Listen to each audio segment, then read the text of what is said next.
Bayangin deh, lebih dari 4.000 tahun yang lalu, manusia sudah bisa membangun bangunan setinggi apartemen 40 lantai dari batu-batu seberat mobil, tanpa alat berat, tanpa komputer, bahkan tanpa roda yang proper. Lalu gimana caranya? Dan benar nggak sih kalau ada bantuan dari luar angkasa?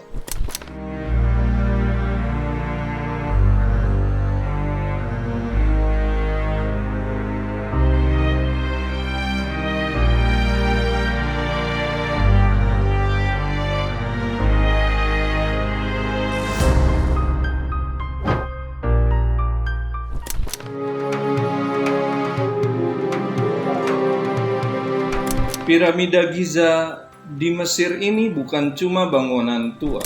Bangunan ini adalah satu-satunya dari 7 keajaiban dunia kuno yang masih berdiri. Dan sampai sekarang, kita masih nggak punya jawaban pasti. Gimana cara mereka mindahin batu-batu raksasa itu sejauh puluhan kilometer? Lalu, kalaupun mereka bisa mengumpulkan batu-batu raksasa itu, bagaimana mereka menyusunnya hingga menjadi presisi? Ingat loh, kita ngomongin 2,3 juta balok kayu. Masing-masing bisa seberat 2 hingga 15 ton. Coba deh lo bayangin. Untuk ngangkat kulkas aja lo butuh minimal 2 orang. Ini batu men. Puluhan ribu kilo. Banyak teori yang muncul.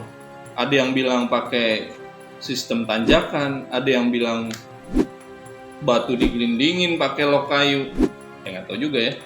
Tapi ada juga yang nebak, jangan-jangan ada teknologi yang hilang, atau bahkan alien.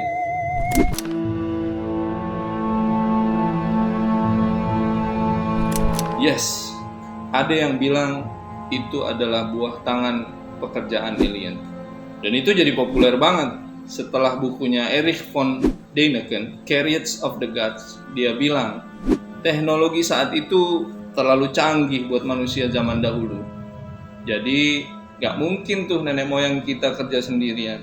Ada campur tangan makhluk luar angkasa. Dan beberapa bukti yang sering dipakai pendukung teori ini adalah, pertama, batu-batu itu bisa dipotong dan disusun dengan presisi. Yang kedua, posisi piramida sejajar dengan bintang-bintang.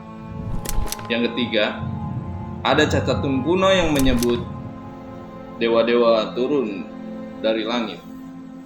Tapi apakah semua itu bukti nyata? Atau jangan-jangan kita meremehkan kemampuan nenek moyang kita nih?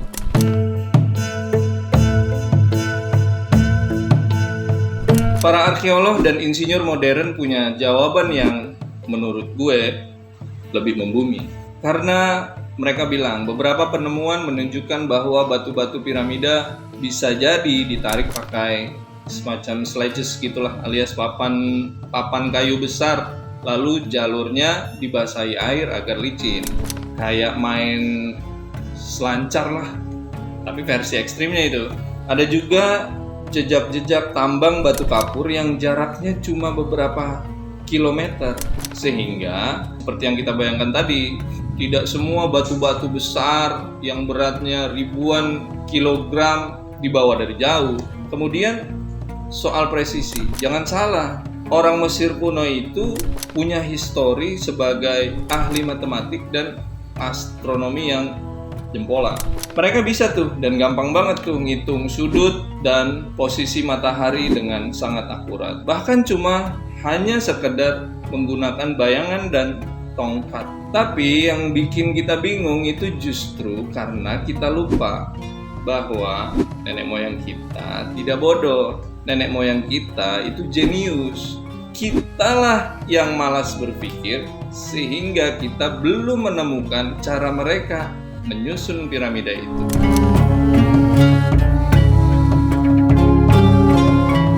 Tapi buat orang Mesir kuno, piramida bukan sekedar proyek bangunan semata. Ini adalah rumah abadi bagi Fir'aun. jadi semacam penghubung antara bumi dan surga. Itulah sebabnya kenapa bentuk piramida meruncing ke langit. Itu dimaksudkan seperti tangga buat roh sang Fir'aun yang dikuburkan di dunia, hingga ia bisa naik ke alam para dewa. Dan seperti yang kita ketahui, di dalamnya ada ruang-ruang rahasia. Ada terowongan, ada sarkofagus yang tersembunyi. Bahkan sampai saat ini masih ada tuh bagian piramida yang belum bisa diakses manusia.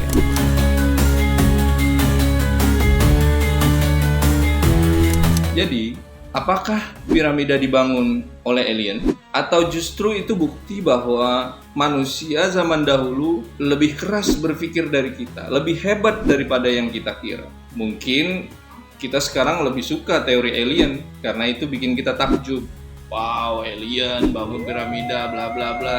Tapi mungkin juga kita perlu lebih banyak kagum sama nenek moyang kita itu. Karena satu hal yang pasti, mereka membangun sesuatu yang bahkan hari ini masih bikin kita merinding dan geleng-geleng kepala. Nah, menurut lo teori mana yang paling masuk akal?